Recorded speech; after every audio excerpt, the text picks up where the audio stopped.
से बोलो राधे राधे। गुरु जी ने कहा भोला आज अगर तेरा जैसा चेला ना होता तो आज हमें भगवान के दर्शन नहीं होते। तो गुरु से तो चेले को भगवान मिलते ही हैं, पर कभी कभी चेले के द्वारा गुरु को भी भगवान मिल जाते हैं। तो हमारे आपके जीवन में यही बात है, हम आप भगवान को ज्ञान से साधना से पाना चाहते हैं, और भगवान को ज्ञान अच्छा नहीं लगता क्योंकि ज्ञान भगवान से ही प्रकट है। भगवान को भाव अच्छा लगता है क्योंकि ये भाव ही हम आप प्रकट करते हैं, यही भगवान को प्यारा लगता है।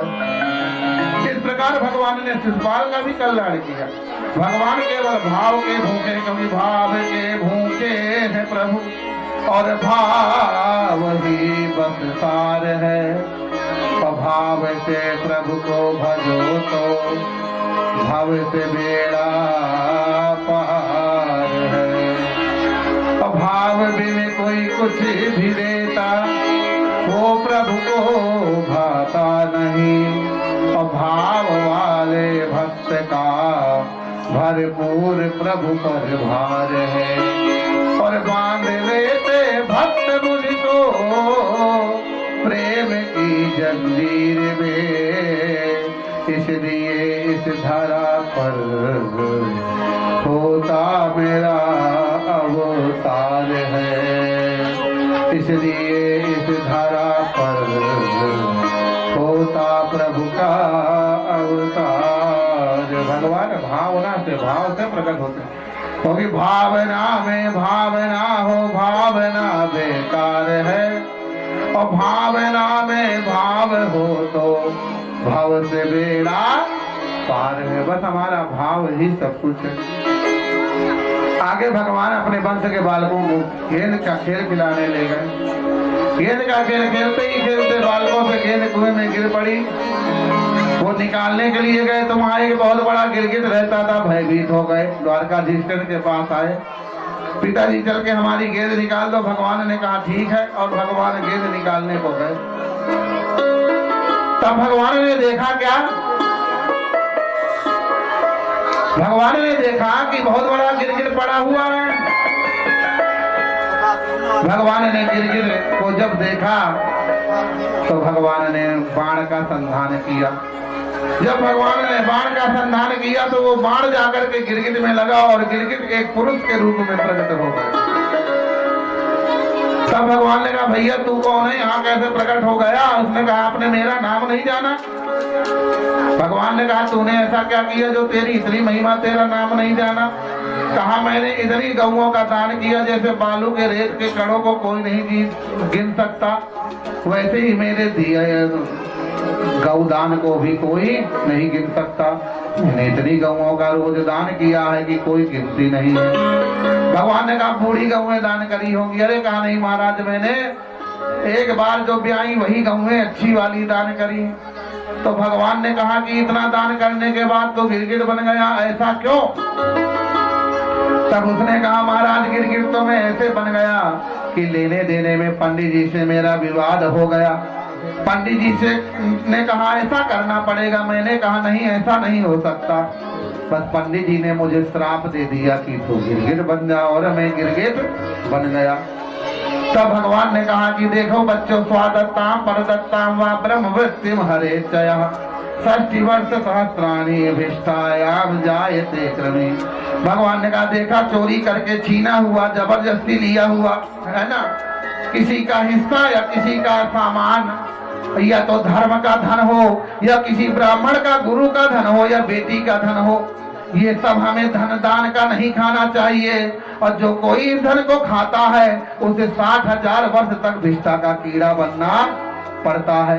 हमने कोई चीज दान कर दी, अब वो चीज दान करने के बाद घर में मत रखो, प्रेम से बोलो राधे राधे। क्यों? क्योंकि जो हमने भगवान के लिए निकाली हमें उसे निकालना चाहिए। क्यों? क्योंकि भगवान कहते हैं तुमने दान की फिर रख ली तो भगवान को कष्ट होता है। ब्राह्मण से कभी विवाद मत करो, ब्राह्मण को जो हो सके दो प्रसन्न खुद करके भेजो। और नहीं पता चला पंडित जी ने मन में थोड़ी सी कुंठित भाव लाए या कुछ बुरा बोल दिया तो अनर्थ भी हो जाता है। देखा ये राजा एक पंडित जी के श्राप से ब्राह्मण के गिरगिट बन गया। तब भगवान ने कहा तेरे पुण्य का फल भी तुझे मिलेगा, क्योंकि तेरा पाप थोड़ा था तो तूने पाप का फल पहले मांगा था, इसलिए तेरा पाप का फल पूरा हो गया। अब तुझे पुण्य का फल मिलेगा। अब तू जा करके पुण्य फल को भोग। तेरे पुण्य के प्रभाव से ही तुझे मेरे दर्शन हुए हैं, मेरे से मुक्ति हुई है। तब राजा परीक्षित को सुन करके बुरा लगा। राजा परीक्षित ने कहा महाराज, जब इतनी गौओं का सोना चांदी दान करने वाला भी गिरगिट बन गया तो कोई पता नहीं है, जिसके पास कुछ नहीं है तो वो क्या बनेगा, दान नहीं करेगा तो क्या उसे मुक्ति नहीं मिलेगी? क्या भगवान केवल रुपया पैसा वैभव वालों को दर्शन देते हैं, निर्धन गरीबों को दर्शन नहीं देते? क्या धन दान करता है जो दान करने वाले को ही धनवान बनाते हैं, निर्धन को धनवान नहीं बनाते? ये तो प्रभु की बात अच्छी नहीं है। तो सुखदेव जी ने कहा नहीं राजा परीक्षित, भगवान तो निर्धन को भी दर्शन देते हैं, धनवान को भी दर्शन देते हैं।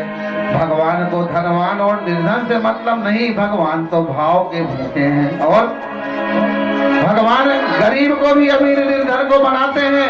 रुपया पैसा की तो छोड़ दे, अगर कोई एक मुट्ठी चावल भी मांग करके भगवान को अर्पण करता है तो भगवान उसे एक लोक की संपत्ति दे देते हैं। तो बता, जो चावल का दो अन्न का दान करेगा, एक मुट्ठी में एक लोक की संपत्ति देते हैं। अब बताओ भगवान से बड़ा दयालु कृपालु कौन होगा? तब राजा परीक्षित ने कहा भगवान ने कौन से गरीब को दर्शन दिए, भगवान ने कौन से निर्धन को धनवान बनाया? पहले मुझे ये कथा सुनाओ, तब मुझे संतुष्टि होगी। तब सुखदेव जी ने कहा और कोई नहीं, मैं तुम्हें भगवान के ही बचपन के मित्र सुदामा की कथा सुनाता हूँ, जो निर्धन था फिर भी वो धनवान बना, और जिसने भगवान के दर्शन किए, भगवान का सम्मान पाया, मान पाया, भगवान की बराबरी में बैठा। तब राजा परीक्षित को उन्होंने सुनाया कि कैसे नस्यासी सखा कश्चित ब्राह्मणो ब्रह्म विरक्त इंद्रियार्थेषु प्रशांतात्मा जितेन्द्रियः। कृष्ण से आसीत सखा कश्चित था, भगवान का कोई सखा,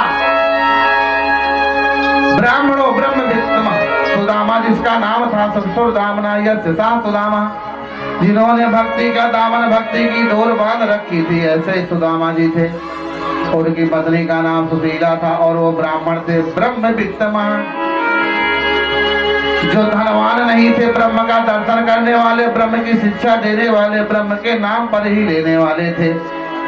लोग कहते थे सुदामा जी गरीब थे, ब्राह्मण कभी गरीब नहीं होता, क्योंकि भगवान उसे इतनी ऊंची जात देते हैं जो गरीबी दिखाती ही नहीं है।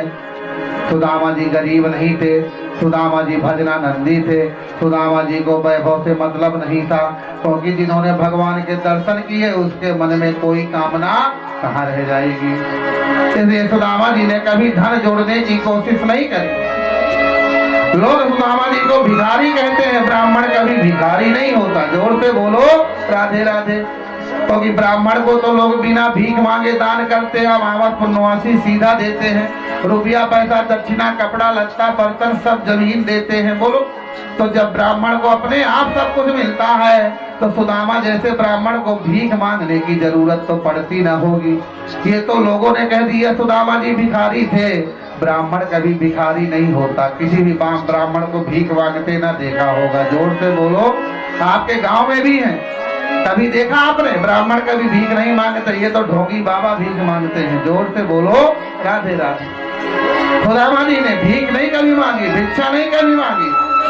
सुदामा जी तो कथा कीर्तन भजन सुनाते थे, उसी में उसको जिसने जो दे दिया सुदामा जी प्रेम से घर लेके आते थे, उसी से उनका परिवार का गुजारा होता था।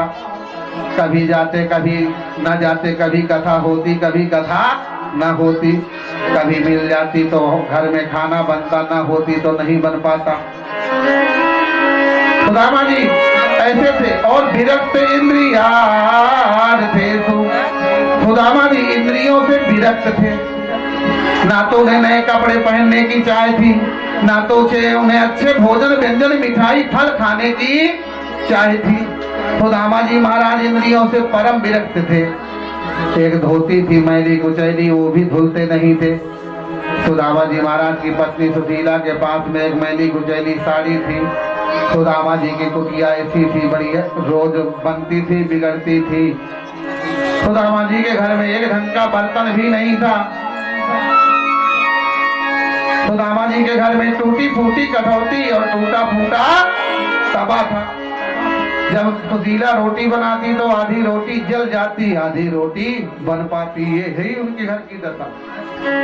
और प्रसन्न